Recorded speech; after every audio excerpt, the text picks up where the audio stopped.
Lato po yan, lato. Seaweeds, fresh. Kailangan po lilinisin natin mabuti. Ginugupit ko po yung mga dulo. Yan po.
Ibababad po muna natin ng mga 3 minutes bago po natin ulit huhugasan.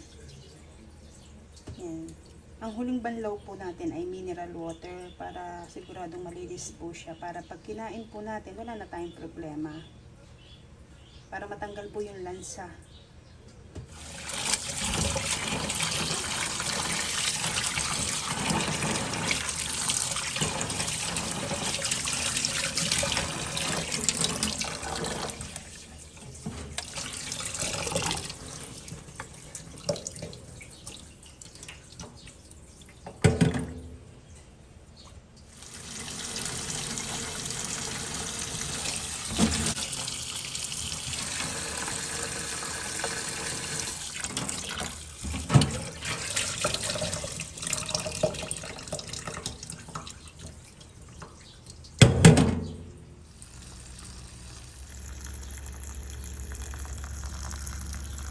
Hulong banlaw po, mineral water ang ginagamit ko.